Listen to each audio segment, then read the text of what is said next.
एक आंख पे हाथ रख लें। ये मैंने विजुअल एक्टिविटी चेक की थी, फिंगर काउंटिंग तक शी इज़ फाइन। ये भी हो सकता है कि पेशेंट के मुझे उंगलियां नज़र नहीं आ रही, फिर क्या करते हैं? फिर हैंड परसेप्शन। अगर वो मरीज़ कहता है मुझे ये फिंगर नहीं नज़र आ रही, नहीं बता, तो मैंने पूछा हाथ दिख रहा है, finger counting is starting point. यहाँ से आप अगर विजन अच्छा है तो चार्ट की तरफ चले जाएंगे, अगर विजन यहाँ पे नहीं है तो फिर आप हैंड परसेप्शन और उसके रिवर्स जाते जाएंगे। हाथ नज़र आ रहा है, पेशेंट कहता है हाथ भी नहीं नज़र आ रहा, ठीक है, बता रहे। Then next step is light. Light नज़र आ रही है, लाइट जल रही है, बुझी हुई है। अब ठीक है, लाइट को पकड़ें, ठीक है, लाइट परसेप्शन। पहले पेशेंट आप पीछे जाते जाएंगे, लाइट परसेप्शन पेशेंट को अगर है। अब दो चीज़ें थी, लाइट जब मैंने चेक करवाई जल रही है, बुझी हुई है, तो वो कह रही है जल। अगर वो कहती है मुझे नहीं पता चल रहा, लाइट जलने का पता ही नहीं चल रहा, तो फिर आप कहते हैं लाइट परसेप्शन ही नहीं, बात खत्म हो गई। That patient is blind from that. वो कहते हैं लाइट परसेप्शन है, मुझे पता चल रहा है लाइट।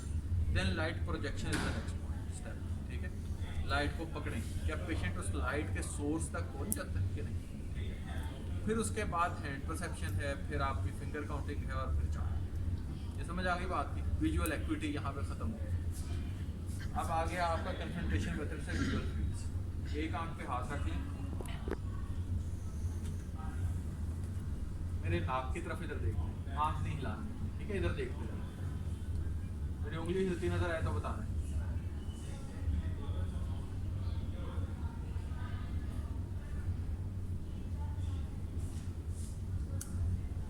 नजर आई नहीं? हैं?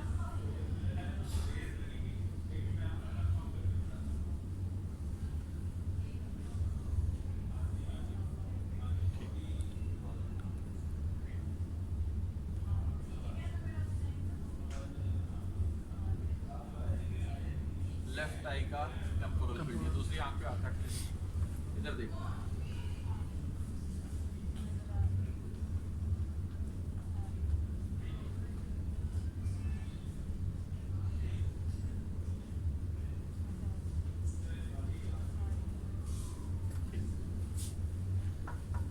फोटोस्कोप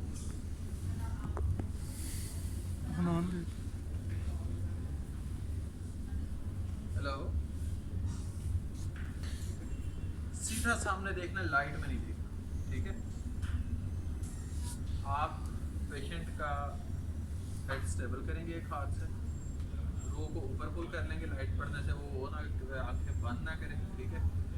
अपना ऑन करेंगे, फंडोस्कोप को चेक करेंगे, ये 0 पे है, ठीक है। इसको मेरे तो विजन नॉर्मल है, मैं 0 पर ऑन कर ली।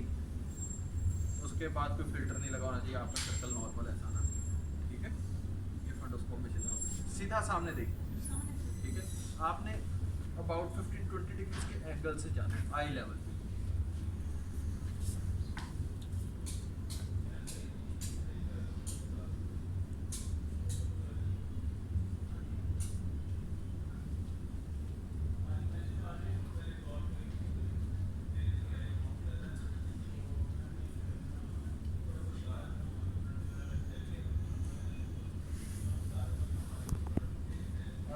फंडस पेल है, फंडस पे आप जाएंगे, अंदर जाएंगे, जब आप देख रहे होंगे करीब जाते जाएंगे, इतने एक डिस्टेंस पे जाके आपको वेसल्स नज़र आनी शुरू होती है फंडस रन करते हैं, ठीक है।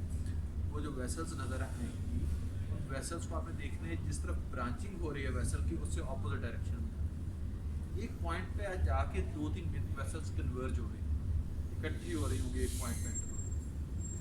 उस पॉइंट को देखेंगे तो उस पॉइंट के जब थोड़ा सा सराउंडिंग में देखेंगे तो एक डिमार्केशन लाइन नज़र आएगी, ठीक है।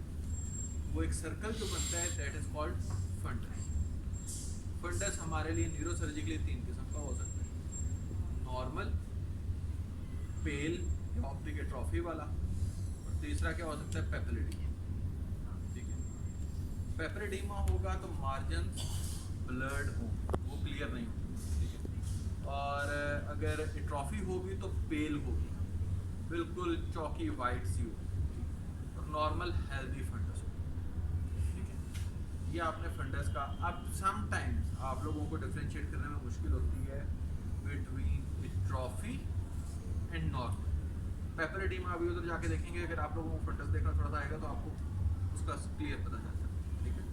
अगर वो हो तो उसका एक शॉर्टकट क्लू ये है, अगर पेशेंट ब्लाइंड है तो वो नॉर्मल फंडस नहीं हो सकता, ठीक है, वो एट्रॉफिक ही हो। वैसे जो ज़्यादा एट्रॉफी होती है उसमें फिर पेशेंट की जो है ना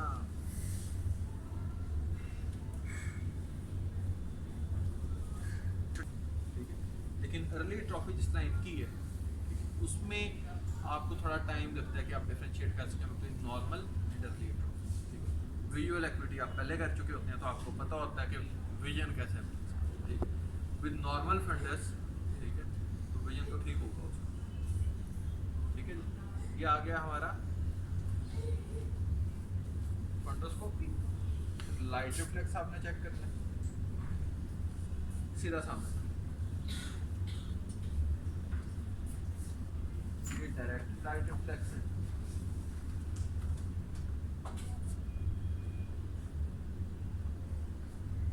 टॉर्च एक और इधर साइड पे,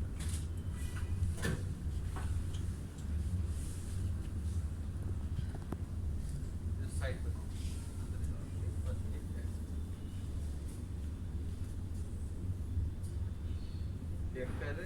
डायरेक्ट और इनडायरेक्ट दोनों पॉजिटिव। अब उधर से आप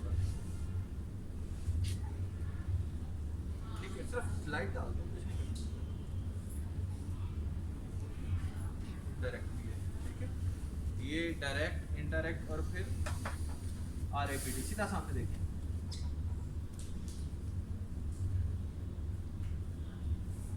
ठीक है। RAPD क्या होता है?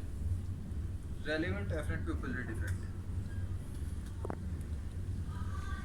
उसमें जब आप इधर से डालेंगे लाइट, वो पिupil कंस्ट्रिक्ट करेगा, लेकिन जब आप उधर जाएंगे वो ऑलरेडी कंस्ट्रिक्टेड होगा। अगर उसमें प्रॉब्लम होगी विजुअल एक्टिविटी में और इसमें नहीं होगी, फिर उसका थोड़ा सा डायलेट कर जाएगा, पूरा नहीं डायलेट करेगा, थोड़ा सा डायलेट कर देगा।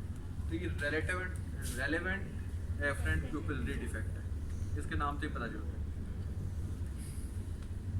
इसका हो गया कलर विजन है। आप आगे आ जाए थर्ड, फोर्थ, सिक्स्थ। मेरी उंगली की तरफ देखना है, जहाँ जहाँ मेरी उंगली जाएगी वहाँ वहाँ देखना है। साथ ही आपने स्टेगमस भी देख लेंगे। दो तो नहीं नजर आ रही कहीं? ये इंपॉर्टेंट क्वेश्चन है कि मरीज को दो तो नहीं नजर आ रही। अगर किसी एक मसल की डायरेक्शन में दो नजर आ रही है, ऊपर देखें मेरे हाथ की तरफ, नीचे आए, एक्स्ट्राओकुलर मूवमेंट्स ठीक है, ठीक है, एक्स्ट्राओकुलर मूवमेंट्स ठीक हैं, और अगर कहीं डिप्लोपिया हो तो उस मसल का फिर होगा, ठीक है। पेशेंट कंप्लेन करते हैं हिस्ट्री में कि डिप्लोपिया होता है, दो नजर आते हैं, जब एग्जामिन करते हैं तभी बताते कहते हैं जब मैं दूर देखता हूँ तब मुझे मिलता है। क्या वो हमारे लिए इतना इम्पोर्टेंट है? वो आई की प्रॉब्लम हो सकती है, उसका जो है लेंस का प्रॉब्लम हो सकता है, ठीक है। फार विजन पे जो हमारे जो न्यूरो सर्जिकली इंपॉर्टेंट होता है, फार विजन, नियर विजन का इतना इशू नहीं होता हमारे में। जो एक शॉर्टकट हम ये कहते हैं, जो विजन आपका ग्लासेस लगाने से बेहतर हो जाए, वो न्यूरो सर्जिकल विजुअल लॉस नहीं है, ठीक है। अब आ जाएंगे फिफ्थ नर्व पे। अपने दांत जोर से दबाएं, मुंह खोलें, इस तरफ करें, दूसरी तरफ अपने ठोड़ी को मेरे हाथ की तरफ करें जोर से, इधर करें जोर से, या मास्क नीचे करें, ठोड़ी खोलें, इधर मेरे हाथ पे जोर लगाएं, ऐसे शाब, दूसरी तरफ भी शाब, ठीक है। ये हो गया। इसके बाद इसका सेंसरी कंपोनेंट है, कॉटन से चेक कर लें, आंखें बंद करवा लेनी है, पेशेंट को पूछना जब टच हो तो बताएं, ठीक है। जब कॉटन टच होगी तो पेशेंट आपको बताएगा यहाँ पे किसी के वहाँ पे। फिर आपने कॉर्नियल रिफ्लेक्स चेक करना है। कॉर्नियल रिफ्लेक्स का कॉटन है, पेशेंट को हाथ ऐसे रखना है, ठीक है। अगर इस साइड में चेक करना है तो ये हाथ ऐसे रखना है, इधर देखना है आपने, इस हाथ की तरफ देखना है, इस हाथ की तरफ, इधर से आपने कॉटन कॉर्नियोस्क्लेरल जंक्शन पे लगाना है, समझ आ गई। फिर इसी तरह पेशेंट को दूसरी तरफ दिखाना है, इधर देखें, हाथ की तरफ, फिर इधर कॉर्निया स्क्लेरल जंक्शन पर और फिर बॉडी चेंज करनी है। हाँ ये आपकी फिफ्थ हो गई मोटर कंपोनेंट जॉर्ज का साथ। सर इसमें स्क्रैच करना है या जस्ट टच एंड आउट? ये जो Touch कॉर्नियल रिफ्लेक्स है, जस्ट टच कर टच एंड आउट। अच्छा सर, तो सेशन हमारी दो होंगी, लाइट भी होगी और नॉर्मल सेशन दोनों हमारी होंगी उसमें। जो हमारी सेंसेशंस हैं लाइट और नॉर्मल दोनों होंगी, जिसमें हमको पिन से भी पेशेंट को पिन से नहीं, फेस पे आइडियली पिन से नहीं करना चाहिए, ठीक है, कॉटन से आप चेक करें फाइन। उसके बाद आगे मास्क नीचे करिए, ऊपर छत की तरफ देखिएगा, माथे पे बल डालें, शाबाश, आंखें बंद करें जोर से, एक साइड से शुरू करें फेशियल को ऊपर से, जोर से आंखें बंद करें, दांत दिखाएं, मुंह में हवा भरें,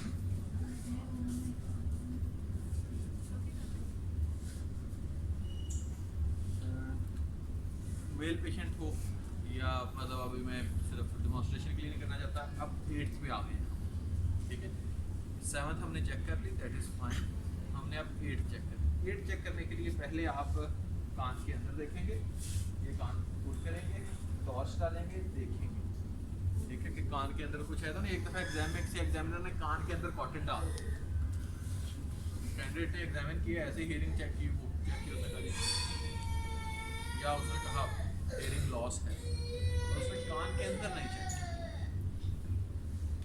मतलब कॉटन रखी हुई थी एग्जामिनर ने, तो वो you can miss something important, तो आप कान चेक कर लें, ठीक है। उसके बाद विस्पर कर सकते हैं कि आप सिंपल रब योर फिंगर्स, आवाज़ आ रही है इस कान में, इस कान में भी आ रही है, एक सी है दोनों तरफ, ये आपका हो गया। फिर आपको वेपर्स लेने की ज़रूरत नहीं है, हियरिंग इंटैक्ट है, ठीक है। अब आगे आ जाएंगे सर ब्लॉक, हियरिंग पे दोनों पे नहीं करते 15 सेंटीमीटर 60 सेंटीमीटर इस तरह नहीं क्या? करते? ये 15 सेंटीमीटर की उससे करते हैं, चेक करते हैं आवाज़, और फिर 60 सेंटीमीटर थोड़ा दूर जाते हैं, फिर चेक करते हैं। मैं तो मैंने ऐसे कभी नहीं किया एग्जाम में, मैंने ये पढ़ा था। ओहो, हेलो, फिगर्स, ठीक है, ये सारे 9th and 10th वो दोनों इकट्ठी चेक कर सकते हैं। ये मार्क नीचे करेंगे प्लीज सर सर, आप क्लास तो नहीं हो रही, सर 7th का वेस्टिबुलर कंपोनेंट करते हैं चेक या नहीं करते हैं? मुंह खोलिएगा, आ करें, आ बोलें, आपने ये चेक कर लिया बस, आपने गैग चेक कर, वो यूबला चेक किया कि साइड पे डेविएटेड तो नहीं है, पोस्टीरियर फेरिंजियल वॉल देखी, फिर आपने टंग डिप्रेसर से पोस्टीरियर फेरिंजियल वॉल को टच करना, और पेशेंट को पहले बताना कि बुखाई आ सकती है, ठीक है, गैग ऊपर, वो आपने नोट करना। उसका मतलब ये है अगर इम्पेयर्ड है आइदर इट्स ग्लॉसोफेरिंजियल इम्पेयरमेंट और वेगस इम्पेयरमेंट, दोनों में से सेफ की हो सकती है, ठीक है। उसके बाद आ जाएगी हमारी 9th 10th हो गई, 11th and then 12th। 11th के लिए मेरे हाथ की तरफ अपना मूव करें, सलाम करें जोर से, इस तरफ,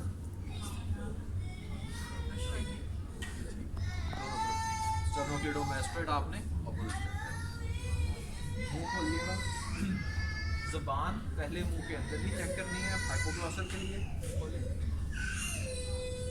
ज़बान बाहर निकालें, पूरी बाहर निकालें, ठीक है, अंदर लगाएं, इधर अंदर लगाएं, ज़बान को, शाबाश, इधर अंदर लगाएं, good, thank you so much, बहुत शुक्रिया। Excuse me sir,